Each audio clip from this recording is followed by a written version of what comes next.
네, 마침내 바이든 대통령이 대규모 인프라 확충안을 발표했습니다. 규모가 워낙 크기도 하지만 새로운 내용이 많이 포함되어 있어서 여러 가지 평가들이 나오고 있는 상황인데요. 향후 증시를 비롯한 관련 시장에도 커다란 영향을 미치지 않을까 생각이 됩니다. 그래서 오늘은 바이든 행정부가 발표한 이 대규모 인프라 법안 확충안에 대한 자세한 진단 말씀 들어보도록 하겠습니다. 한국경제신문의 한상준 논설위원 나와 계십니다. 안녕하십니까? 네, 안녕하십니까? 자, 바이든 정부의 초대형 인프라 확충안이 발표가 됐습니다. 먼저 오늘 시장에 미쳤던 영향 중심으로 설명해 주시죠. 네, 일단 규모 자체가 굉장히 컸죠. 네. 그래서 지금은 그 대규모, 대형 이런 것보다는 앞에 하이퍼 써서 초대형 인프라 계획이다. 이렇게 대부분 현재 외신들은 그렇게 적고 있는 이런 상황이다 이렇게 보여졌습니다.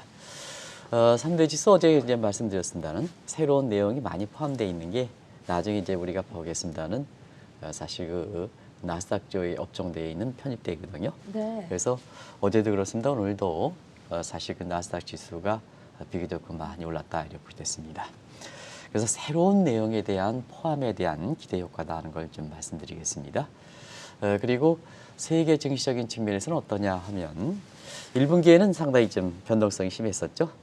그래서 세계 증시에서 향후의 증시 방향 관련해서 어떻게 될 것인가 하는 측면에 낙관론과 비관론이 있었습니다는 일단은 초대형 인프라 계획은 세계 증시적인 흐름에서 보면은 하나의 큰 이슈다 이렇게 보시면 됐습니다. 네. 제가 크게 호재다는 표현은 안 썼습니다.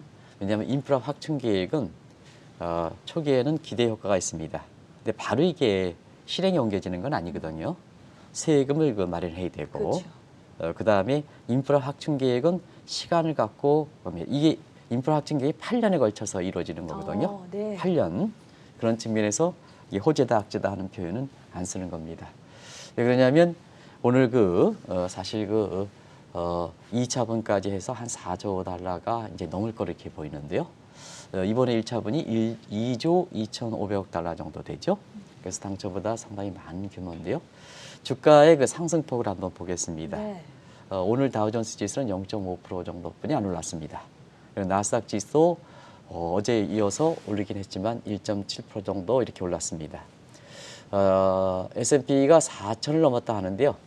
그거는 3,900 요때 선이기 때문에 주가가 조금 올라가면 4,000선 넘는 거죠. 네. 그래서 사실은 규모 자체, 초대형 인프라 확충 계획에 비해서는 이렇게 상승폭이 크지 않았다 하는 것을 좀 말씀드리도록 하겠습니다. 그래서 어제의 선반영됐다는 표현을 씁니다.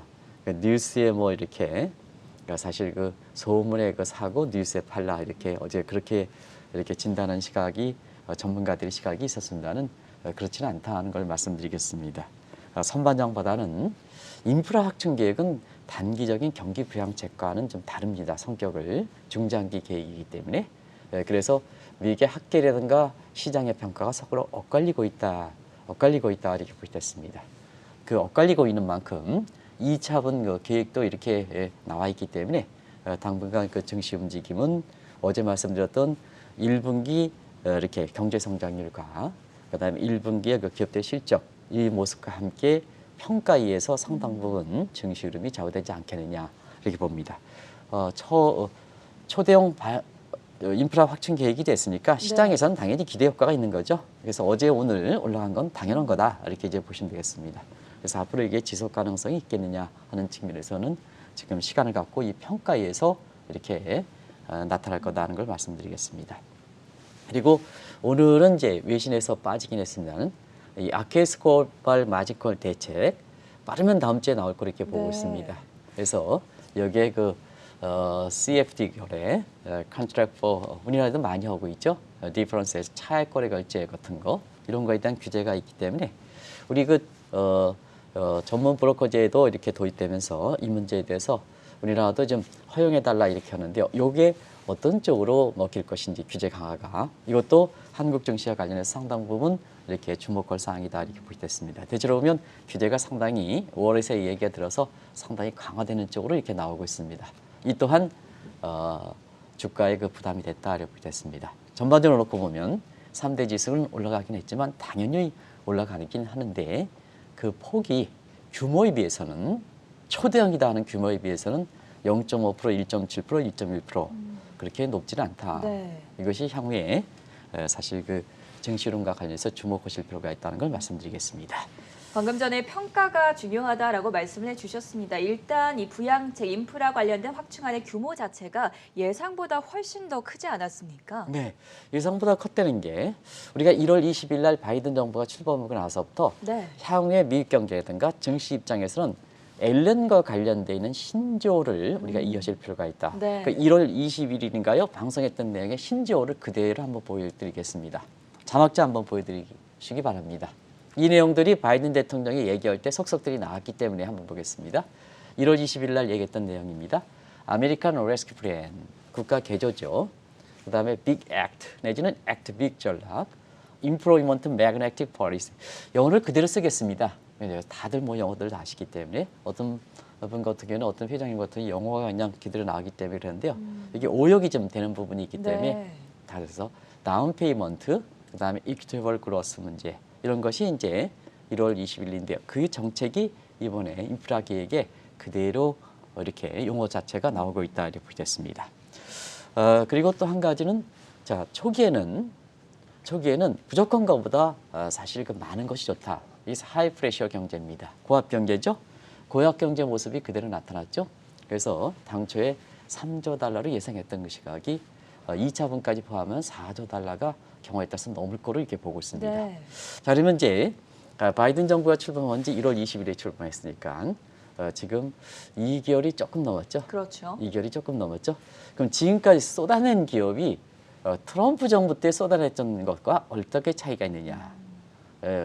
파워플리스트라고 얘기하는 트럼프의 2017년에 들어올 때 그때보다는 얼마큼이냐. 월등히 많습니다. 민주당 정부. 이건 아주 이례적이다 이렇게 됐습니다. 그래서 그게 얼마큼이냐 하면 자 이번에 2,250억 달러 정도 됐죠. 네. 이게 이제 물류와 관련된 인프라 확충 계획이죠. 2차분은 이제 요거와 관련된 이렇게 미국의 정신적인 이거 이게 이제 이렇게 되려면 IT라든가 교육이 있어야 되거든요. 네. 교육이라든가 사회적 가치에 대한 투자, 이 사회적 인프라 문제 이게 한 2조 달러 나올 거로 이렇게 보이기 때문에 4조 달러로 넣습니다. 그러면 이제 4조 달러는 항상 우리 전앵커랑 같이 얘기할 때 이게 4조 달러에 1조 5천억이 포함된 건 아니냐. 일부 전문가들이 혼동했습니다. 우리가 네. 계속해서 이게 짚어드렸었죠. 구별이 된다 하는 얘기를 했지 않습니까? 네. 그러면 시청자를 한번 보겠습니다. 자, 1조 9천억 경기부양책 요게 이제 있죠. 그다음에 이번에 이제 2차분까지 포함하면 4조 달러가 이렇게 되는데요.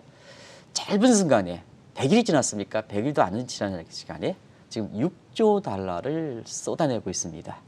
6조 달러는 지금의 우리나라의 원달러 환율 수준으로 이렇게 볼 때는 사실 그 7천조 원에 해당되는 수치입니다. 네. 거의 1경원 정도, 1조 원입니다. 자, 이런 정책이 이게 나왔을 때 미국만큼 이 정책을 쏟아낼 정도로 재원이 있느냐 문제입니다. 재원이 있느냐 문제. 말은 좋다. 그런데 여기 있느냐 문제입니다. 뭐든지 들이부려면 재원이 있어야 되는 거 아니겠습니까? 그래서 이 증세 가지고 이렇게 한다 이렇게 합니다는 이 증세도 이걸로 하면 그만큼 부담이 되는 거 아니겠습니까? 그렇죠. 그죠? 자, 월가에서 이렇게 하면 나중에 이게 평가가 엇갈린다는 게 바로 그렇습니다. 그래서 어찌됐든 하이 프레셔 경제, 고압 경제에서 자, 일단은 넘치는 것이 부족한 것보다 많다 하는 것을 그대로 지금 한 70일, 출범 이후에 70일 경과되면서 그대로 앨런 작품이 나온다 이렇게 보겠습니다. 그리고 이 대책은 바이든 대통령의 구상은 아닙니다. 저 제니 앨런이 주도했던 이런 그 대책을 대통령이 입을 통해서 나온 거다 이렇게 네. 됐습니다. 바이든 대통령은 사실 경제는 경제 그 전문가들이 맡기기 때문에 이 구상은 제니 앨런의 구상이다 하는 걸 꼭 좀 말씀드리겠습니다. 그래서 이론적 구성은 우리가 1월 20일 날 그대로 얘기했던 내용들이 그대로 나오고 있는데요. 그 바탕이 이루어지는 것은 예일 거시경제 패러다임 이 내용의 토대로 해서 그대로 나오는 거다 하는 걸 말씀드리겠습니다. 바이든 대통령이 이번에 대규모 인프라 확충안을 발표를 하면서 아예 명칭을 일자리 창출 대책이라고 변경해서 불렀습니다. 어떤 목표가 확실하게 보인다고 볼 수 있지 않겠습니까? 네, 사실 바이든 대통령이 얘기하면서 네. 우리가 보면 물류 인프라 한 2조 2,500억 달러 이번에 발표했던 것을 뭐냐? 아메리칸 레스큐 플랜이라는 표현을 썼습니다. 여기에 일자리 창출과 겸해진 거다 이렇게 보시면 되겠습니다. 그래서 이 대책은 1월 20일 날 시청자 여러분한테 자 ARP 아메리칸 레스큐 플랜을 한번 말씀드린 적이 있습니다. 이 플랜이 그대로 명칭을 썼습니다. 바이든 대통령이 우리가 1월 20일 날 아마 방송 내용을 한번 보시면 알겠지만 그대로 명칭을 썼습니다. 그리고 경기부양책은 아메리칸 잡스 플랜이다 해서 명칭을 붙였습니다. 네. 구체적으로. 근데 이거는 뭐냐? 일전에도 말씀드렸습니다는 오바마 정부 때는 모든 경기대책은 경기대책이라는 표현을 안 썼다. 일자리 창출 대책이라는 표현을 썼다. 일자리 대책이다 이런 표현을 그대로 동행해서 아메리칸 레스큐 플랜, 아메리칸 잡스 플랜으로 구별했지만 그 근본적인 측면에서는 일자리 문제를 유난히도 강조했던 겁니다. 네. 근데 지금의 이제 일자리 문제는 취약계층 아니겠습니까? 디지털 컨택 시대에서 IT라든가 이렇게 교육도 못 받으시고 이런 분들이 지금 경기 회복되더라도 사실 그 측면은 코로나 사태의 스케일링 팩터 상흔 효과 때문에 사실 앞으로 경기가 회복되더라도 이렇게 일자리에 들어가지 못하지 않습니까? 이 문제가 결국은 민간 사이드 경기가 부양하면 자연스럽게 이렇게 일자리가 창출된다면 국가가 나설 이유가 없죠. 미국처럼 시장 경제고 정치에 있어 민주주의이기 때문에 네. 민감한데요. 근데 앞으로 이렇게 경기 부양책이든 아니면 국가 개조 정책이든 인프라 확충 계획이든 경기가 성장률이 쭉 해서 올해 6.5% 페드가 보는 식으로 골드만삭스가 9%가 보더라도 네. 사실 영구적 실업자 문제는 이렇게 저소득층이 되겠는데요. 이분들은 이렇게 고용이 증대되지 않는다는 얘기거든요. 이건 뭐냐? 이번에 나왔던 인프라 확충 계획에서 자, 벌써 바이든의 뉴딜 정책이라고 했지 않습니까? 2차 세계대전 이후 대공황이 최대 규모다. 본인 자신도 사실상 그 가장 최대 일자리 대책이다 이렇게 얘기해 놨습니까? 누가 주도해? 민간이 주도하는 게 아니라 국가가 주도한다는 의미입니다. 국가가 주도하기 때문에 1930년 민주당 정부에 해당되는 루즈벨트 대통령이 사실상 사실상 이렇게 테네시강 개발 통일해서 7호 공공 사업을 통해서 자 자연스럽게 시장에서 경제 성장과 함께 고용이 증대되지 못하는 사람들 이런 사람들을 안아준다는 얘기입니다. 이렇게 제목이 좀 이렇게 빨리빨리 좀 보겠습니다. 이게 이제 자막만 이게 계속 네. 있으니까 그래서 이 저소득층 문제지 않습니까? 그래서 공공 7호 사업을 통해서 저소득층 고용 문제를 해결한다는 얘기입니다. 그게 바이든의 뉴딜 정책이다. 바이든.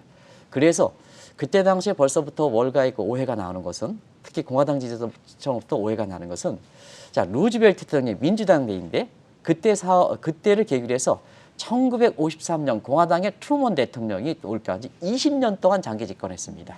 근데 이번에 종합적인 그 플랜을 보면 8년을 시한을 걷고 있습니다. 나중에 말씀드리겠습니다. 네. 8년은 뭐냐? 바이든 대통령이 연임을 했을 때는 8년입니다. 이런 오해들이 나오는 거거든요.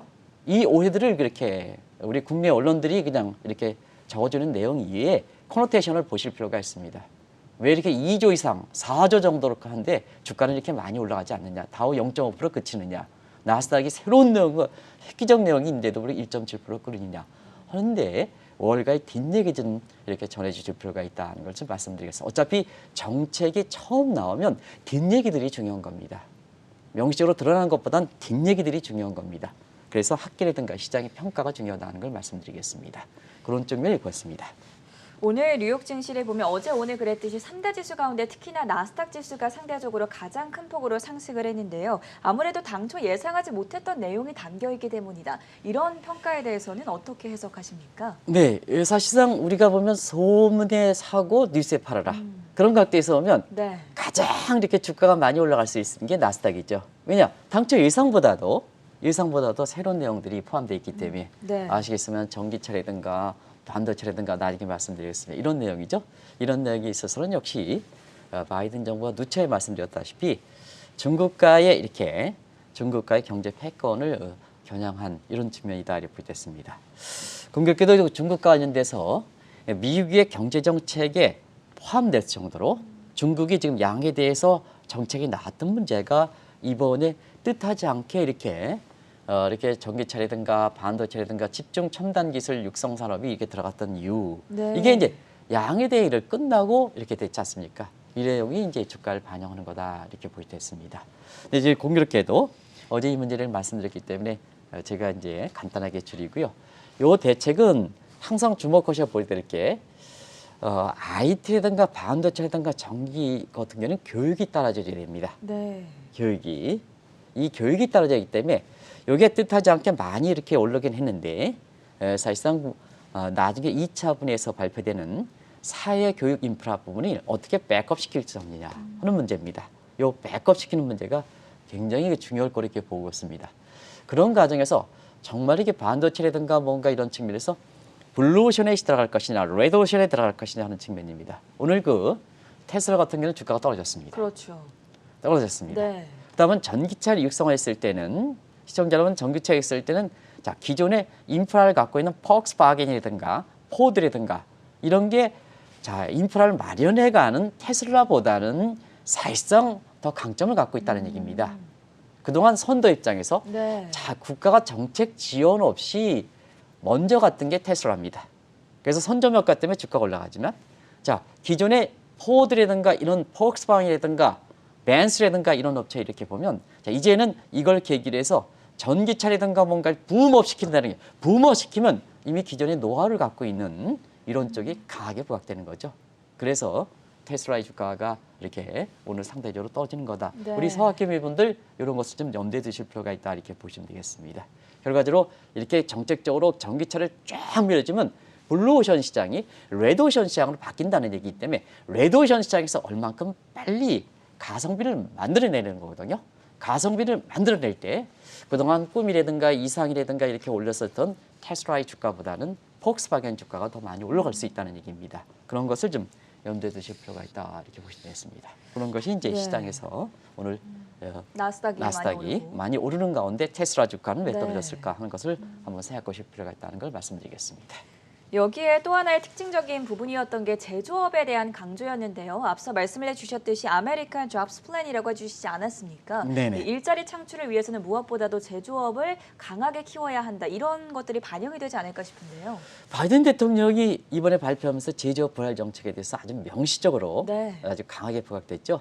우리가 보면 고용 창출 위해서 이렇게 보면 자, 아까 말씀드렸던 K장 분야에서 저소득층이 되지 않습니까? 저소득층은 미래 첨단 산업을 위해서 전기차라든가 반도체를 육성하지만 이건 저소득층의 일자리를 더 심각하게 할 수 있는 이런 문제죠. 그렇기 때문에 이 저소득층의 일자리를 하기 위해서는 어떠냐 하면 제조업을 부활할 수밖에 없는 겁니다. 그래서 오바마 정부 시절에 일자리 창출 대책은 그때 제조업의 리프레시 그다음에 리쇼링 정책이 그때 나온 거거든요. 왜냐 저소득층의 일자리 문제 이런 문제이기 때문에 그렇다 이렇게 보시됐습니다. 그런 과정에서 요거 바로 직전에 좀 자막을 좀 다시 보여주시기 바랍니다.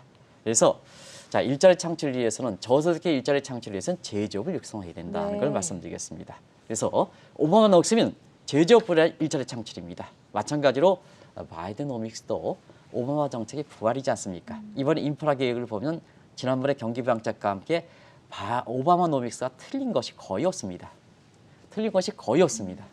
그대로 났습니다. 시청자 여러분 아시겠습니다. 미국의 대선이 지난해 11월 3일 날 끝났습니다. 그리고 확정도 올해 조지아 선거 결선 투표에서 올해 초에 끝났습니다.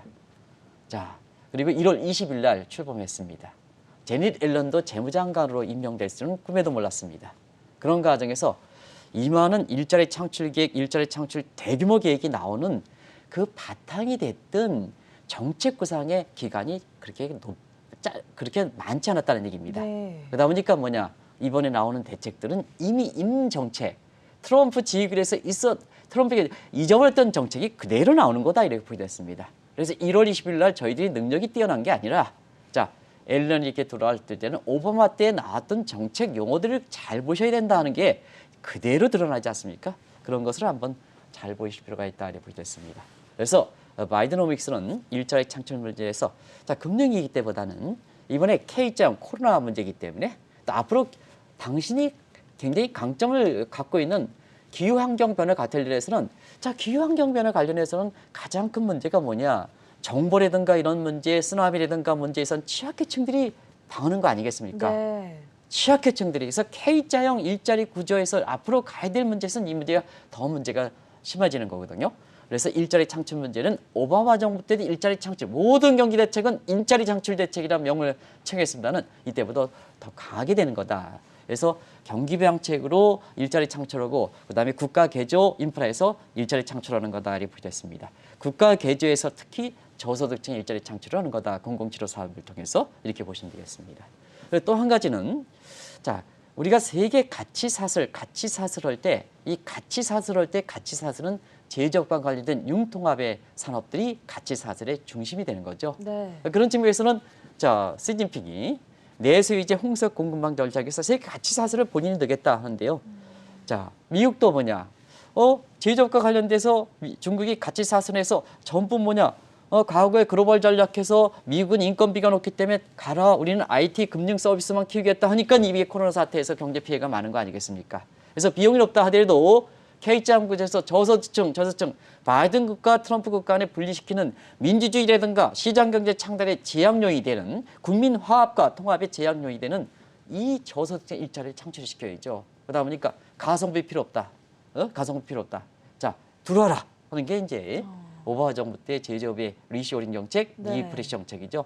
그래서 자 중국에 두는 것보다는 미국 쪽에 더이지 뜻하지 않은 nobody knows 엑스트라적 외부적 시학이 됐을 때는 내가 다 갖고 있어야 경제 독립성이 있지 않습니까? 그 경제 패권에서 뭐냐? 경제편에서 주도권을 뺏기지 않지 않습니까? 그래서 아우타키적 속성에서 이번에 바이든 대통령이 인프라 확충 계획에서 제조업도 강하게 부활하는 거다. 제조업도 강하게 부활하다. 그래서 뭐냐? 자, 근데 문제는 제조업을 이렇게 리쇼링 들어오라 하는데 가뜩이나 인건비라든가 뭔가 부담이 높은 상태에서 제조업이 이게 들어오라 하는데 법인세를 올리지 않습니까? 네. 그러면 당연하게 인건비가 미국도 높은데 법인세까지 올려? 그래 뭐냐? 자 구글이든가 아마존이든가 이런 입장에서는 내가 여기도 그냥 중국으로 가 한국으로 가 이건 강하게 규정했다는 거 아니겠습니까? 텍스 이베이전 문제, 텍스 회피 문제에 대한 규제 문제가 네. 나오는 거 아니겠습니까? 자본주의 득세도 마찬가지입니다. 텍스 이베이전 문제를 강하게 백업시키는 거 아니겠습니까? 그래서 세계 가치 사슬을 자 이렇게 미국에 두겠다. 중국에 뺏기지 않겠다. 가장 핵심적인 것, 가장 중국에 둔다 하더라도 거기와 관련된 1차, 2차 밴드를 중국에 놓으면 핵심적인 사항이 1차, 2차 사항을 잘 보완해줘야 핵심적인 사항에 능력이 있는 거 아니겠습니까? 근데 그동안은 뭐냐 글로벌 전략대에서 핵심적인 놓고 중국에 이렇게 가더라도 이번 사태에서 보면 덕분에 자 아무리 자동차에서 람보르기니에서 요 나사만 하더라도 중국으로 맡겨 여기는 핵심적으로 갖고 있어. 근데 이게 딱 그러지면 아무리 핵심적 갖고 있다 하더라도 람보르기니가 나오지 않는다는 네. 얘기입니다. 그렇기 때문에 아우타키적 성향을 가져가겠다 하는 측면에서 제조업도 부활한다 하는 것을 말씀드리겠습니다. 그게 너무 우리 입장에서 어제 방송들이 이렇게 하는 거 보면 전기차 뭐 이렇게 반도체를 부여하다 보니까 그러니까 이런 문제가 이렇게 네. 되는데요. 제조업의 부활은 바탕을 깔고 있다. 거기에 플러스 알파 개념으로 첨단 기술을 넣는 거다 하는 걸 말씀. 이게 오바마 노력의 핵심이고 바이든 노력의 핵심이다 하는 것을 말씀을 드리겠습니다. 바이든 행정부가 왜 이렇게 제조업을 강조하고 있는지에 대한 심층적인 설명을 들어봤고요. 여기에 또 하나 바이든 대통령의 트레이드마크가 된 기후변화와 관련된 투자에 대해서는 어떤 것들이 담겨 있었습니까? 이번에도 사실 이 문제와 관련해서 굉장히 속속들이 녹아있죠. 네. 요거는 기후와 관련된 얘기보다는 각자 2조 2,500억 달러 정도의 그 내용에 각 포함돼 있죠. 포함되어 있는 개념으로 함축된 개념으로 들어가는 겁니다. 그래서 시청자 여러분 아시겠지만 바이든 하면 기후환경 변화죠. 그렇죠. 1월 20일 날 처음 출발했을 때 오직했으면 행정명령 1호로 네. 기후환경 변화를 했지 않습니까? 그 하기 때문에 각 인프라 문제 앞으로 발생된 사회교육은 더 많이 반영될 거로 이렇게 봅니다. 이 문제를 대야 된다. 왜 그러냐? 이번에 코로나 사태도 이상기후 때문에 발생했다 하는 이런 측면의 시각들이 상당히 많습니다는 앞으로 제2, 제3의 소위 디스토피아 문제가 많이 발생할 거로 이렇게 보고 있습니다. 자, 지금 전 세계적으로 보면 가장 많은 사람을 살상시키는 게 아침부터 죄송합니다는 가장 게 2차 세계대전보다도 10년 끌었던 2차 세계대전보다도 1년만 코로나 사태에 사망자 수가 더 늘어나는 것이 네. 자연재해입니다. 핵무기보다 더 심한 것이 자연재해 문제입니다. 그런 측면에서 바이든 대통령은 사실 오바마 당시부터 교토 정서 이게 이제 2011년, 2012년에 사실 교토 정서 마무리됐는데요. 포스트 교토 정서 요거는 사실은 CO2 가스를 중국이 했느냐, 미국이 앞서가는 했느냐, 빙봉 게임하는 상태에서 이 포스트 교토 정서를 말하지 못한 상태거든요. 근데 여기에 굉장히 강하게 드라이브했던 사람이 바이든 대통령입니다. 그때 당시에 부통령입니다. 그리고 또 한 가지는 이 윤리적 문제, 이렇게 기후환경 변화는 항상 생각했기 이렇게 간병과 같은 국민의 보건제도와 밀접한 관계가 있습니다. 기후환경 전부 장마라든가 태풍이라든가 이런 것이 처음 보면 전부 전염병 문제가 들지 않습니까? 질병 문제가 홍수 피해가 나면 그렇지 않습니까? 우리나라도 그렇지 않습니까? 이렇게 이 태풍 피해라든가 이런 거 오면 가장 먼저 농촌에서 저는 그는 뭐 서울 사람이기 때문에 잘 모르겠습니다는 농촌에 하얀 이렇게 연기를 하고 이렇게 농촌진흥청이라든가 이런 데서 이렇게 뿌리지 않습니까? 네. 근데 과거에는요 먹고 살 게 없어가지고요 저희들 것처럼 이렇게 됐을 때는 이렇게 나와가지고 장마가 지면 이렇게 해서 하얗게 연기 뿌리면서 가면요 그 냄새가 좋아요. 근데 그게 약 냄새거든요. 그렇죠. 근데 저희 같은 사람들은 그 절절 쫓아가면 그 냄새가 절절 쫓아가는 그 장면 네. 보셨습니까? 그게 전부 자연재해에서 닿으면 반드시 질병 문제가 나오는 거거든요. 네. 그래서 보건과 기후환경 변화는 서로 맞물려가는 거다 이렇게 보겠습니다. 맞물려가는 거다. 그런 상태에서 앞으로 이번에 그 아메리칸 레스큐 플랜 인프라 계획에서는 우리 기업 입장에서도 굉장히 주목할 게 각자 녹아들어가 있는 그린 성장 문제, 그린 그로스 문제, 그린 글로벌 스탠다드 문제, 규범이 되는 문제에 있어서 에너지 청정형 구조로 바뀌어야 된다. 그런 측면에서 정치 얘기는 안 하겠습니다. 정치 얘기는 안 하겠습니다. 근데 이 구조 속에서 이번에 아메리칸 레스큐 플랜에서 가장 강조한 게 뭡니까? 에너지 청정형 구조지 않습니까? 신재생 에너지, 조력, 풍력, 그다음에 제가 죄송합니다. 쓴 원자력 이렇게 네. 했습니다. 이런 쪽으로 해서 에너지 청정형 구조로 바뀌고 있습니다. 현 정부에서 원전 문제라든가 이런 문제를 어떻게 하겠습니까? 사실 세계적으로 보면 이번에 아메리칸 레스큐 플랜을 해서 원전이라든가 이런 문제에 대해서 굉장히 강하게 나올 겁니다. 이제 그만큼 이제 CO2 가스를 발생시키는 화석연료라든가 이런 걸 대체해서 이런 쪽으로 가자. 풍력과 조력은요, 사실 지금의 산업 구조에서 볼 때는 저것만 가지고는 한계가 있습니다. 자, 우리나라는 세계에서 원자력에서 그렇게 합니다. 지금 시대 추세가 기후 환경 변화에서 CO2 가스를 줄이기 위해서 원전 쪽으로 중점을 하고 있습니다. 어떻게 갈 것이냐 하는 문제, 우리가 지금 이 문제에 대해서 좀 검토하실 필요가 있습니다. 그리고 또 한 가지는 청정 에너지원으로서 앞으로는 바이오 매스 에너지원, 오바마 정부 시절에 바이오 매스 에너지원, 요 문제 자연훼손 문제를 얘기하는데요. 자연훼손 문제보다는 사실상 그렇습니다. 지금 농산물이라든가 뭔가에서 이전에도 한번 말씀드렸습니다. 우리가 사실 이렇게 난지도 지금은 저거 있습니다. 난지절 쓰레기라든가 뭔가 이런 쪽에 이렇게 보면요. 네. 굉장히 그걸 바탕으로 해서 에너지원도 퍼고 그다음에 그 에너지를 바탕으로 해서 난지도 보면 아주 수풀이 이루어졌거든요.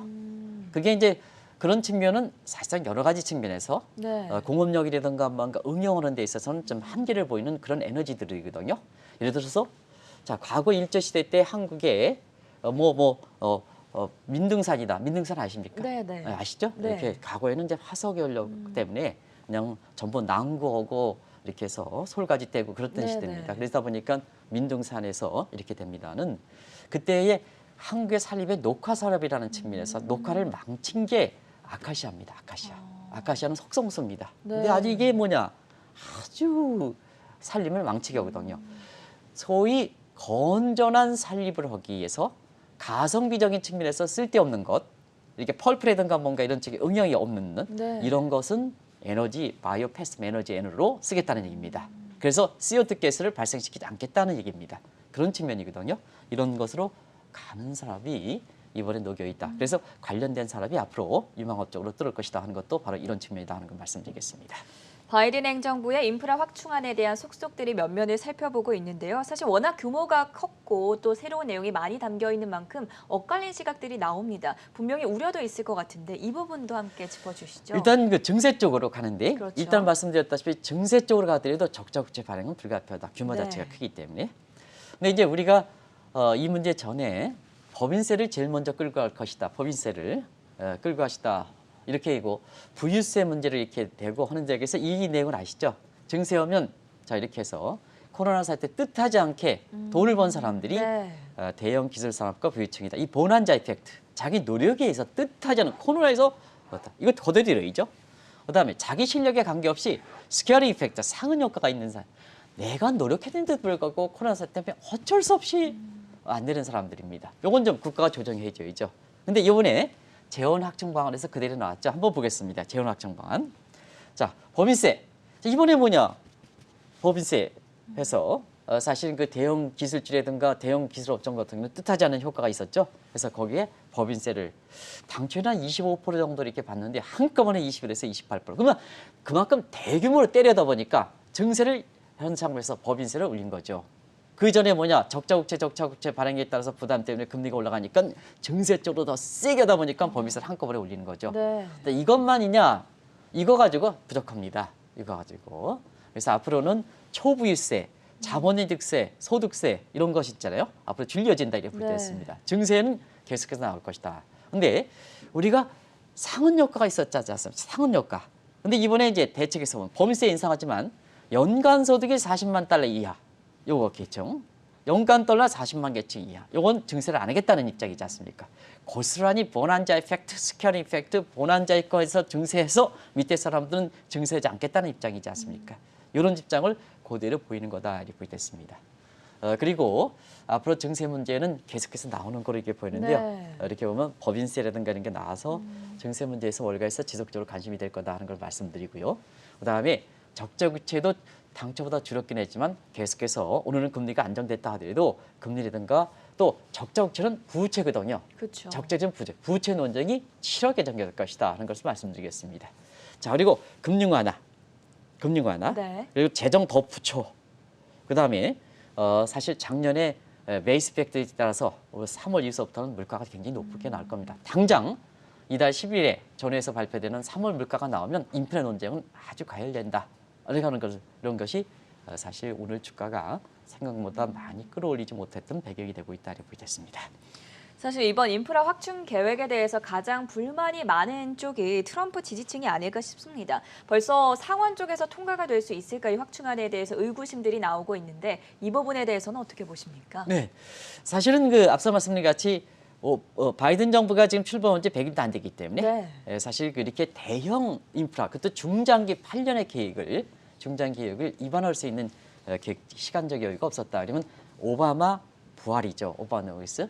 근데 트럼프는 뭐냐? 트럼프는 오바마 지우기 일관이죠. 그러다 보니까 서로 상충하는 관계가 된다 이렇게 됐습니다. 그래서 이번에 이렇게 월가는 어떠냐? 월가는 전통적으로 공화당이죠. 친월가 친증시 정책에서 그렇죠.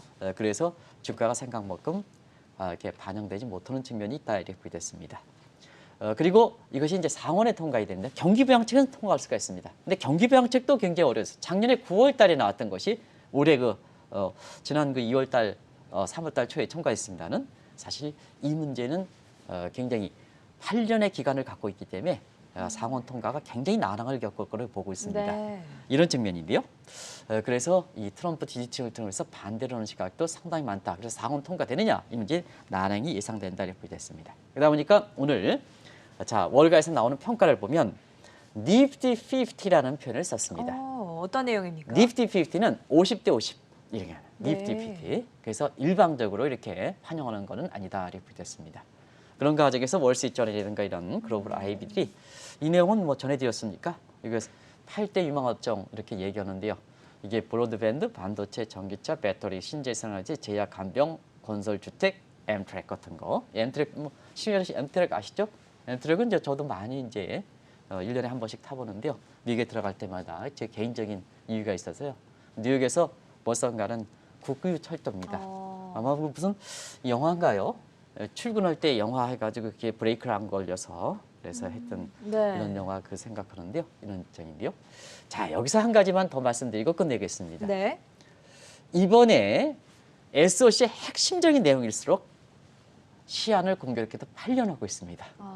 지난번에 우리가 이제 연임할 때는 8년이다 이렇게 했지 않습니까? 네. 그러다 보니까 사실 바이든 대통령도 국민과 화합의 이런 측면에서 화합이라고 하지만 자, 짧은 순간에 트럼프 100일보다도 더 대형적인 대규모로 발생했다.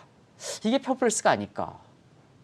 그리고 왜 핵심적인 내용은 8년이냐 하는 측면에서는 당신이 8년 연임을 하시겠다 하는 얘기가 아닌가 하는 측면에서 월가에서 보면 연임을 겨냥한 게 아니냐. 이게 트럼프 지지층을 결속시키는데 상원 통과를 어렵게 하는데도 요인이 있다는 얘기입니다.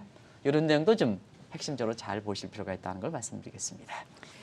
바이든 대통령이 인프라 확충안을 발표한 가운데 과연 여기에는 어떤 내용들이 담겨 있었고 또 이에 따라서 우리가 겨냥해야 할 8대 유망 업종까지 선정 내용 함께 들어봤고요. 지금까지 한국경제신문사의 한상춘 논설위원이었습니다. 고맙습니다. 네, 고맙습니다.